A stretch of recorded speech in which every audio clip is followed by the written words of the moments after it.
Bismillahirrahmanirrahim. Assalamualaikum warahmatullahi wabarakatuh. Alhamdulillahi rabbil alamin. Wassalatu wassalamu ala asrofil anbiya'i wal mursalin wa ala alihi wa sahbihi ajmain. Amma ba'du. Selamat datang di channel YouTube Suara Barokah, channel yang berisikan tentang kajian-kajian Islam. Pertama, marilah kita panjatkan puji syukur kehadirat Allah Subhanahu wa Ta'ala yang melimpahkan rahmat dan karunia-Nya sehingga kita bisa bertemu kembali di channel YouTube Suara Barokah dalam keadaan sehat walafiat. Selawat serta salam senantiasa kita haturkan kepada junjungan kita Nabi Agung Nabi Muhammad sallallahu alaihi wasallam yang kita nantikan sabdanya baik di dunia maupun di akhirat. Pada pembahasan kali ini, channel Suara Barokah akan membahas tentang kisah orang yang lunas hutangnya berkat mengamalkan sholawat. Maulid Nabi merupakan tradisi yang sudah menjadi agenda rutin bagi sebagian masyarakat muslim di dunia, termasuk di Indonesia. Banyak amalan yang dianjurkan selama bulan Rabiul Awal. Salah satu kegiatan yang bisa dilakukan adalah membaca sholawat Nabi. Dalam suatu pengajian Maulid Nabi, pengasuh pondok pesantren Pas Komplek Kiai Mustafa Akil pernah bercerita tentang kisah seseorang yang terlilit hutang yang sangat banyak, namun hutang tersebut menjadi lunas berkat membaca sholawat. Berikut ini kisah tersebut. Syekh Husna Syarif, seorang ulama besar di Mesir, bercerita tentang seseorang yang terbelit banyak hutang di tengah kubangan kemiskinannya. Dulunya dia adalah orang yang sangat kaya raya, namun jatuh bangkrut sampai terbelit hutang sana sini. Setiap hari rumahnya penuh dengan orang yang menagih hutang. Akhirnya ia terpaksa pergi menjumpai seseorang saudagar kaya dan meminjam uang sebanyak 500 dinar. Saking terkenalnya dia sudah banyak hutang, sampai-sampai saudagar ini bertanya, "Kira-kira kapan Anda akan melunasi pinjaman ini?" "Minggu depan, Tuan," jawabnya singkat. Ia pun berhasil meminjam hutang, lalu pulang dengan 500 dinar di genggamannya. Uang itu segera dia bayarkan kepada orang-orang yang setiap hari datang menagih hutang kepadanya, sampai 500 dinar yang ia peroleh tidak tersisa sama sekali. Hari demi hari, ia bertambah sulit dan terpuruk kondisi ekonominya, hingga tempo pembayaran hutangnya pun tiba. Saudagar mendatangi rumah si miskin dan mengatakan, "Tempo hutang Anda telah tiba." Dengan suara lirih dia menjawab, "Demi Allah, saya sedang tidak berhasil mendapatkan apa-apa untuk membayar. Tapi sungguh saya terus berusaha untuk melunasi."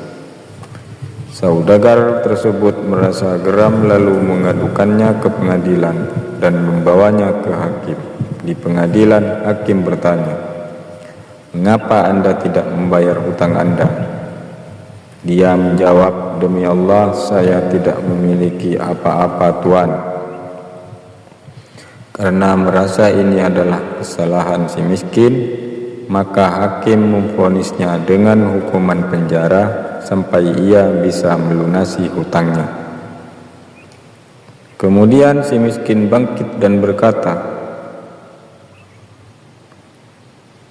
"Wahai Tuan Hakim, berilah saya waktu untuk hari ini saja. Saya hendak pulang ke rumah untuk berjumpa keluarga dan mengabarkan hukuman ini, sekalian berpamitan dengan mereka. Kemudian saya akan langsung kembali untuk menjalani hukuman penjara. Hakim, bagaimana mungkin? Apa jaminannya kau akan kembali besok? Lelaki itu terdiam, tapi seolah mendapat ilham di benaknya. Rasulullah SAW, jaminanku, wahai Tuan Hakim, bersaksilah untukku jika besok aku tidak kembali, maka aku bukanlah termasuk umat Rasulullah SAW. Sang hakim tersentak diam. Ia sadar betapa bahayanya jaminan itu jika si miskin bohong. Hakim berpikir sejenak lalu memilih untuk percaya demi Rasulullah SAW. Hukuman pun ditunda sampai besok. Sesampainya di rumah, si miskin mengabarkan kondisinya kepada istrinya bahwa esok akan dipenjara. Istrinya bertanya, kok sekarang engkau bisa bebas? Aku menaruh nama Rasulullah SAW sebagai jaminan. Air hangat menetes dari air mata istrinya seraya ia berkata pada suaminya, jika nama Rasulullah SAW yang menjadi jaminan bagimu, maka mari kita bersolawat. Dan mereka pun bersolawat kepada Rasulullah SAW dengan rasa cinta dan ketulusan yang mendalam hingga mereka tertidur. Tiba-tiba dalam tidurnya mereka bermimpi melihat Rasulullah SAW. Beliau memanggil nama si miskin seraya berkata, hai fulan, jika telah terbit fajar, pergilah ke tempat alim fulan. Sampaikan salamku padanya, mintalah supaya ia menyelesaikan hutang piutangmu. Jika alim itu tidak percaya, maka sampaikan dua bukti ini. Katakan padanya, di malam pertama ia sudah membaca solawat untukku 1000 kali, dan di malam terakhir dia telah ragu dalam jumlah bilangan solawat yang dibacanya. Sampaikan padanya bahwa ia telah menyempurnakan solawatnya. Seketika si miskin terbangun dan terkejut. Tanpa ragu setelah subuh ia pergi menuju rumah sang alim dan berjumpa dengannya. Tanpa buang waktu si miskin menyampaikan mimpinya.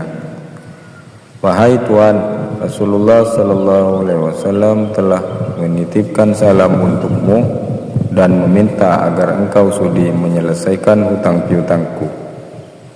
Alim bertanya, apa bukti dari kebenaran mimpimu itu?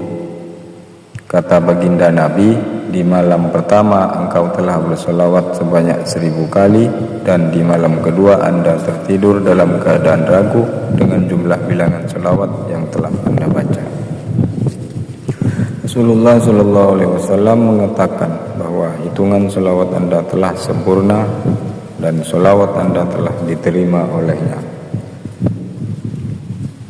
Mendengar itu, alim itu spontan menangis karena berita gembira solawatnya diterima Rasulullah SAW.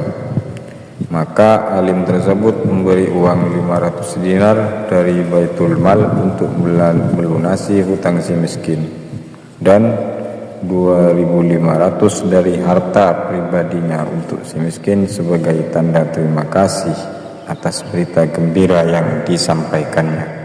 Dengan dana itu, si miskin langsung bergegas pergi ke hakim untuk menyelesaikan perkaranya.